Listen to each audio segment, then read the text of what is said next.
What's up, everybody? Welcome to the first episode of me interviewing my clients after feeding them burgers.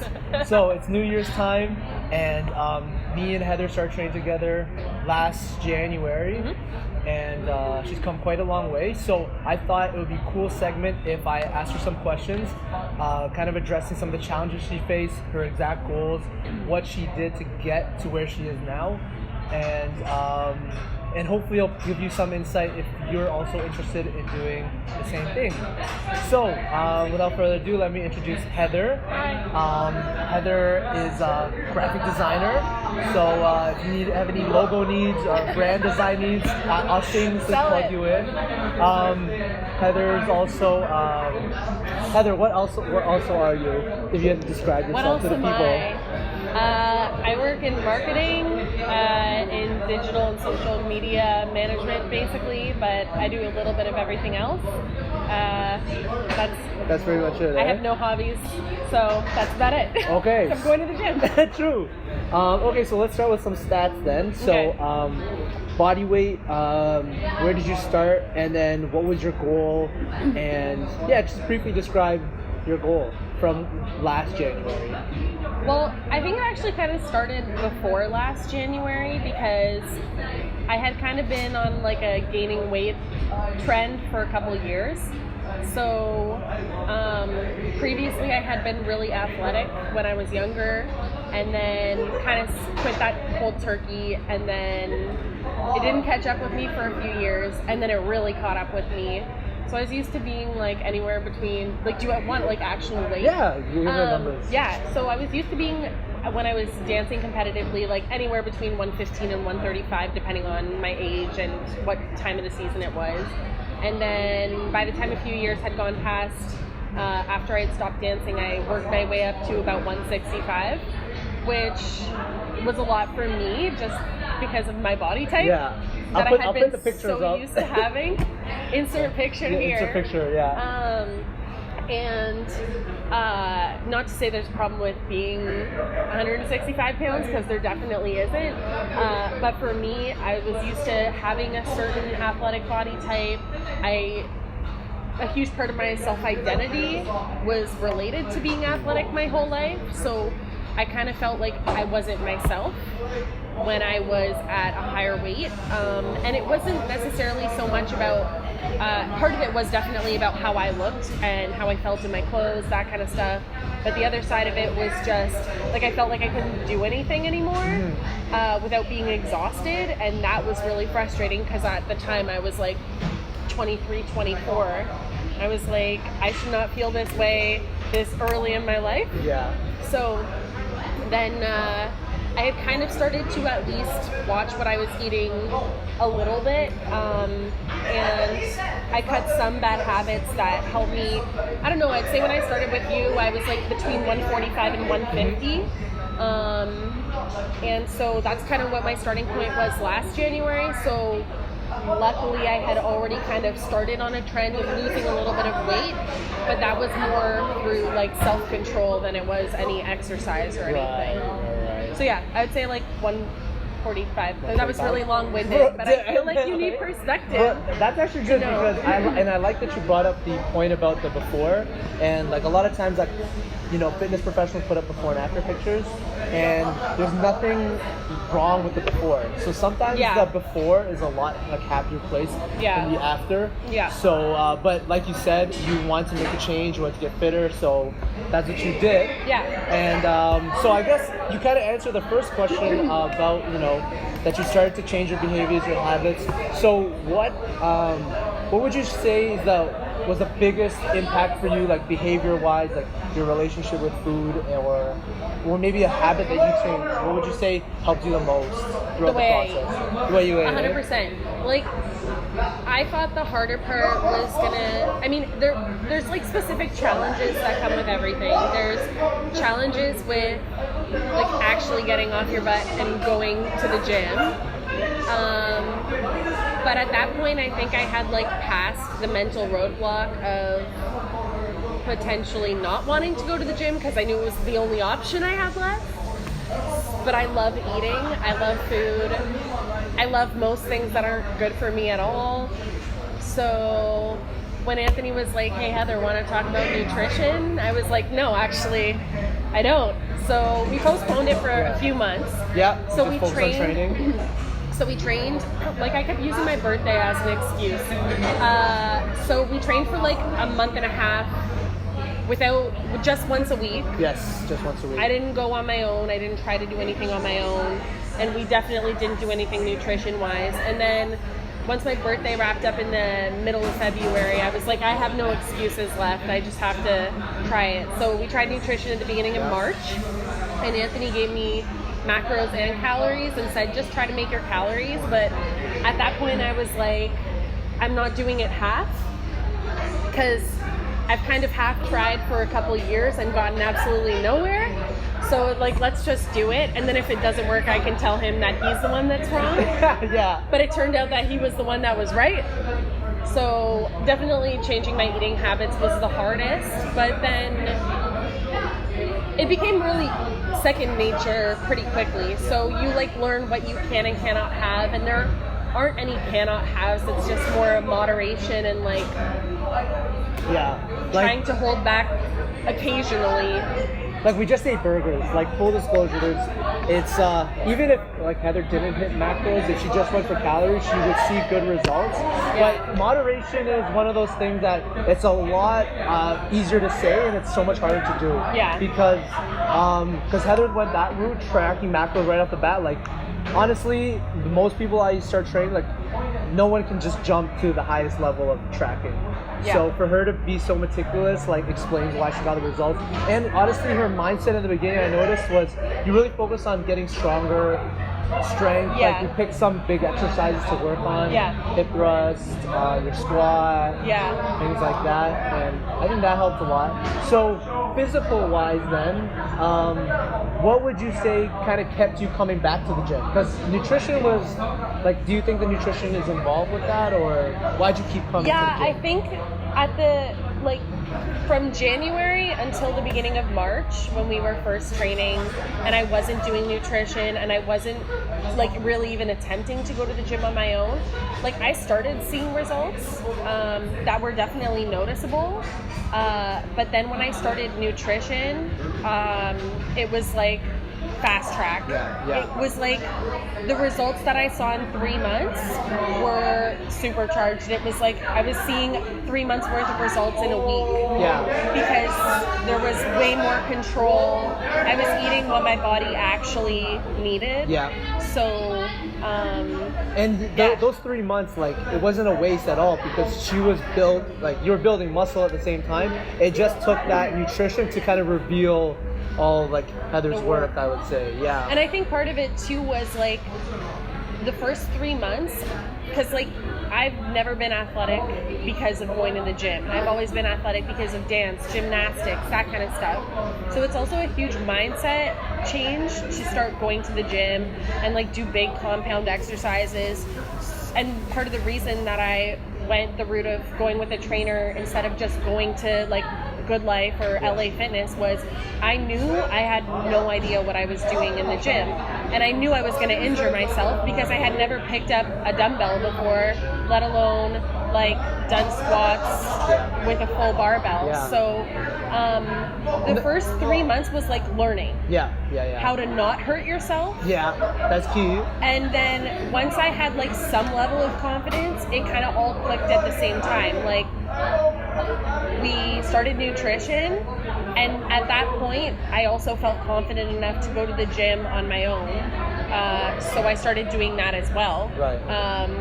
So I think that also helped that I was working out more times a week, plus nutrition kind of happened at the same time. Mm-hmm. I feel like the first 3 months was the biggest challenge for me, because it's when you're working the hardest, I find, because like everything is so new and so difficult, because I was so out of shape. Yeah.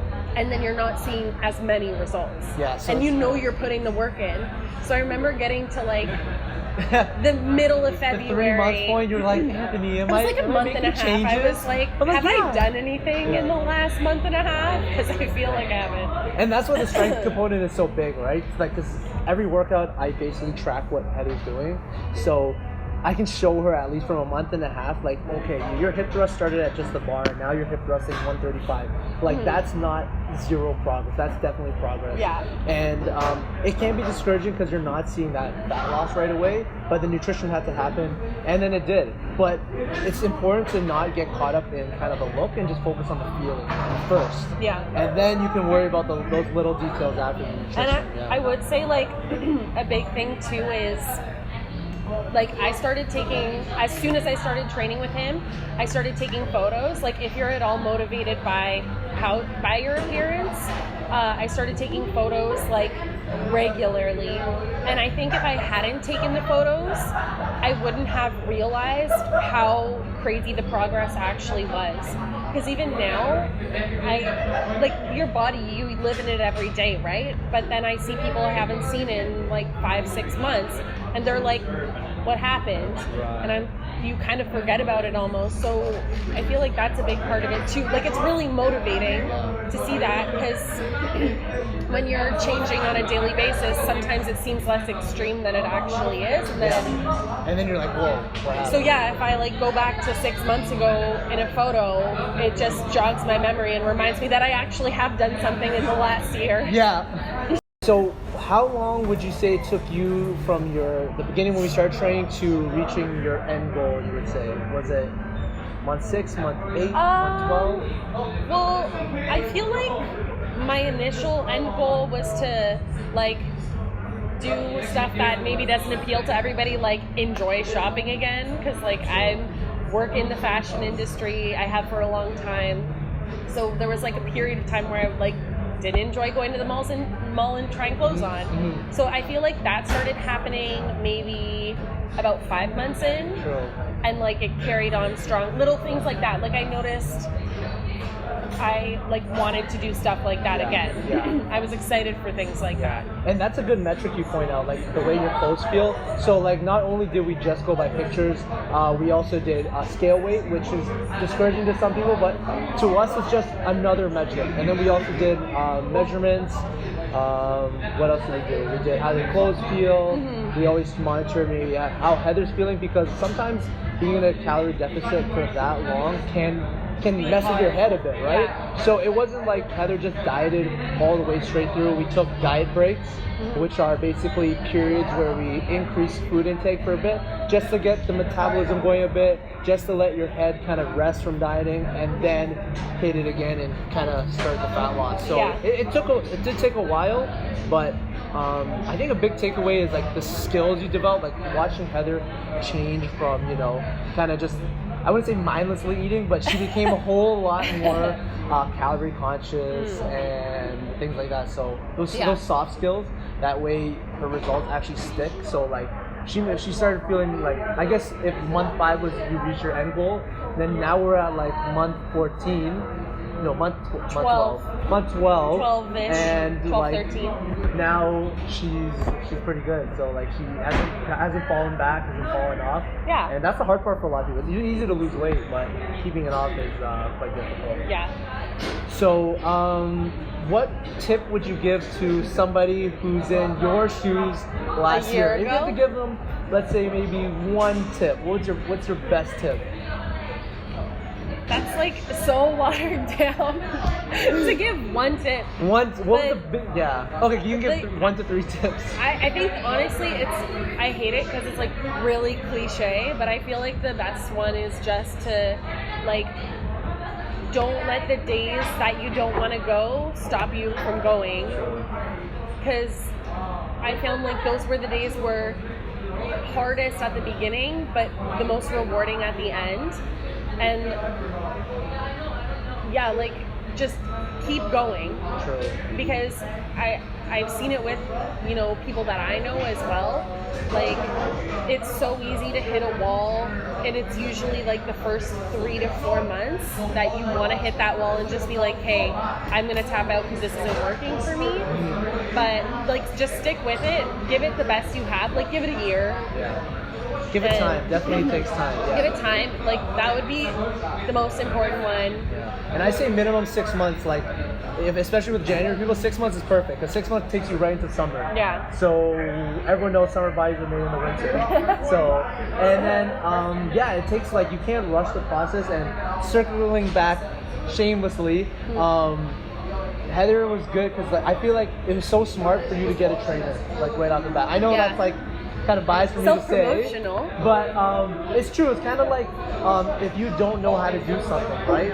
Why would you, just like, okay, I'm just gonna show up in a gym and then figure it out, like risk injury, risking all these things when you could just, power level yourself essentially, and just hire somebody who knows what they're talking about, and then, or like someone you see their profile, like they seem legit, give it a try, right? And see if you're able to make those results and like get it done, like instead of just wasting time. Like a lot of people that start and they give up, that's like discouraging on its own already. So you might as well just. I feel like too, like if you are like really new to working out, like investing time in going to the gym can, depending on the kind of person you are, be really counterproductive. True. Because you see everybody else knowing their shit, and I don't know about some people, but the way that I operate is like I would just leave because I'd walk in and have a bunch of question marks in my head, and then if I did try something, I probably would have hurt myself because I didn't. Yeah. There was like regular form corrections, and there still are because. Yeah, there's always more. Even for myself, like one I have a coach too, because not having to worry about your training is amazing. Even though like I may know the form textbook wise, like if actually doing it is a whole nother thing. Yeah. So like it comes to like in any field, right? You can always learn something new from somebody else. So it's kind of like naive to be like, I'm just gonna do it all by myself. I'm like the master of all things. Like that's the biggest load of shit ever. Especially with a lot of like experts nowadays, they always say this is the best thing, or like there's no such thing as the best thing unless you know everything. Yeah. And nobody knows everything, right? We just may have found like the second worst way to do something. You know what I mean? Yeah, and beyond that too, like people respond differently to different things. Like there are some things that might work for me, like battle ropes, but I told him like the second week that he tried them with me, I was like, we're not doing this anymore. It might work great, but I hate it. And the worst thing to do to yourself too is to go into the gym and kill yourself for an hour doing things you hate. Like there's so always an alternative, and that's a huge perk to having a trainer as well, which is the ability to say, I hate this exercise, it doesn't feel good, I don't like it, I don't enjoy it, because the trainer, you always have an alternative for me that works the same muscle group, gives you the same results, but makes me feel like I'm actually enjoying myself or doing something I want to do. Yeah. So like trainer's job is sort of to find something fun but something progressive at the same time. Yeah. And save all those things. If you're a trainer, you probably know what I'm talking about. But that fun thing is key, because like if you're doing something you're just like, fuck, I hate this. Like I didn't want to show up the next week, then it's probably not for you, or that trainer's not for you. Like you gotta find something you enjoy, or that's the only way you're gonna stick with it. And find what you're motivated by too, because like people are motivated by different things. Some people are motivated by PRs. Like that was a huge thing for me right at the beginning, because it was a really tangible way to see that I was actually improving. When it was like 1 week I could do something with 45 pounds, then the next week 55 pounds felt light, and then a month later I was doing the same exercise with like 150 pounds or whatever. So and write this shit down, like if you got a goal or you find what you like, make sure you write it down, put it in your notes somewhere or on your phone, so that you remind yourself and that you can search for these things.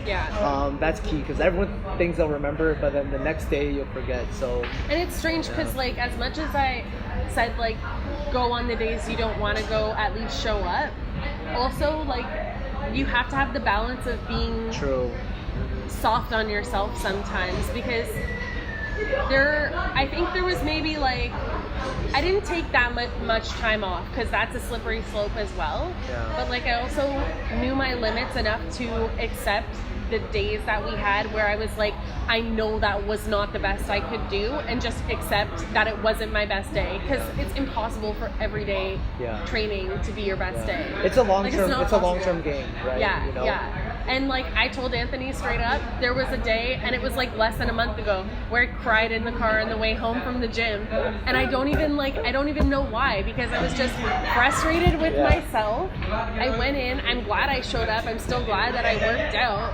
But then I was just like, I know that wasn't the best that I can do. And maybe that's part of the mental side that comes out of going to the gym. Obviously, you don't want to like punish yourself. And I don't mean I cried like I was inconsolable for an hour. But it also like gives you a certain level of expectation for yourself, which I never had before.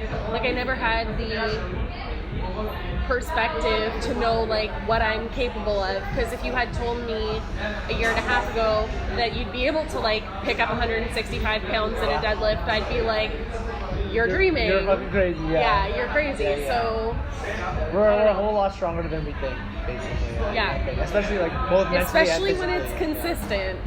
Like some level of consistency is so key. And you know, like a lot of people who like improve a lot or see results or whatever, it's not because like they're the best always, they're not always lifting the heaviest, it's the consistency and the motivation. Like a lot of it is mind over matter, and I used to hate when people would say that about working out before I started working out, because I didn't want to believe that it was me that was stopping me from doing it, but it was. I just had to get to the point where I wasn't accepting no for an answer, and then just do it. Because you gotta get to a point where you just give up and do it. Totally. Where are you now then in terms of just overall, like physical, mental, compared to your before? So,